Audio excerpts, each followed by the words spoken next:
अस्सलामुअलैकुम वरहमतुल्लाहि।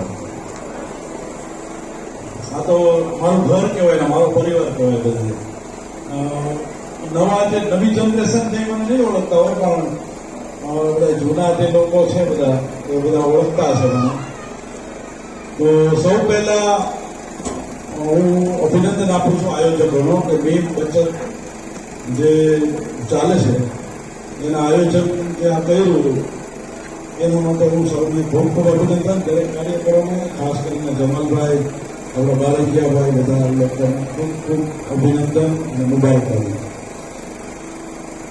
બીજી મુબારકબાદી આપું છું આપને સ્ટુડન્ટ બધા જે લોકો સારા માર્ક લઈ આવ્યા અને આપણા સમાજનું ગૌરવ વધાર્યું, પરિવારનું ગૌરવ વધાર્યું, એમને પણ હું ખૂબ ખૂબ અભિનંદન. અને એના કરતાં પણ વધારે અભિનંદન આપું છું એમના વાલીઓ કે એમણે બાળકોને ભણાવે છે, કેર કરે છે અને ખાસ એનું ધ્યાન આપી રહ્યા છે.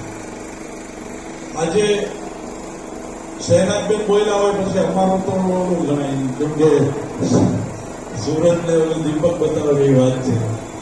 તો અમારા વડીલ શહેનાજબેન હાજર છે, છતાં અમે એમની પાસે ઘણું બધું શીખ્યા છે. બગસરામાં જ મારું બચપન વીત્યું અને પછી જુનાગઢ, પછી અમરેલી ગયો, પછી જુનાગઢ. તો બે ચાર વાત સરસ કરવી છે એજ્યુકેશનને લઈને કે તમે મેળવો છો તો પહેલા પૈસા જોશે. અને આપણી પાસે અત્યારે એટલી બધી શક્તિ નથી. દરેક પરિવાર છે, સામાન્ય છે અને આપણે રોજે રોજનું કરીને ખાતા આપણે નોકરિયાત ના હોય તો આપણે મધ્યમ વર્ગના કહેવાય, એટલે આપણું ખૂબ જ સીમિત બધા ખર્ચા હોય છે. એમાં આપણા દીકરા દીકરીઓને અત્યારના આ સમયમાં ભણાવવા એ ખૂબ જ અઘરું છે, ખૂબ જ કઠિન છે. આર્થિક પરિસ્થિતિના કારણે ઘણીવાર હોશિયાર વિદ્યાર્થીઓને આપણે ડ્રોપ કરી દઈએ છીએ, ભણતા ઉઠી જાય છે.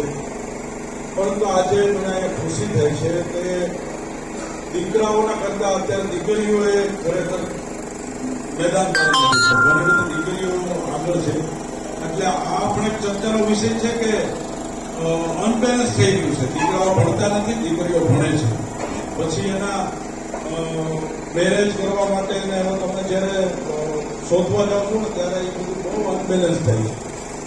એટલે એ પણ વાલીઓને હું વિનંતી કરું છું કે સૌથી પહેલા દીકરાઓને પણ ભણાવો. દીકરીઓને તો આપણે ભણાવી છે, દીકરીઓનું એકાગ્રતા વધારે હોય છે, છોકરાઓનું ધ્યાન વધારે મોબાઈલમાં હોય છે. મોબાઈલ વિશે તો આપણે એમના સોહેલભાઈએ કીધું. અને અત્યારે સૌથી મોટું દૂષણ હોય ને તો એ છે. એટલે મોબાઈલ ઉપર થોડો કંટ્રોલ રાખવો. એક દિનચર્યા નક્કી કરવી જોઈએ કે એટલો ટાઈમ જ તમે 1 કલાક મોબાઈલ વાપરવાનું. ઘણા જે મોટા ડોક્ટરો, સ્કોલરો આપણે શહેનાજબેનને પૂછી, શહેનાજબેન તો એટલા બધા બીજી છે, આખા ગુજરાતમાં એમને જવાનું હોય, મોટા નેતા છે. તો આપણે એને પૂછી કે તમે કેટલો ટાઈમ મોબાઈલ યુઝ કરો છો, એને કેટલા મેસેજ આવતા હોય, કેટલા લોકોને વાત કરવાની થતી હોય. અડધો કલાકથી કલાક આપે છે મોબાઈલની. મને ખબર છે, હું ઘણી વાર વાત કરતો ને તો વાત પૂરતી જે મુદ્દાની વાત હોય એટલી જ વાત કરવાની. બસ સલામ આલેકુમ, ખુદા હાફિઝ. એટલે આ બધું શીખવાની જરૂર છે.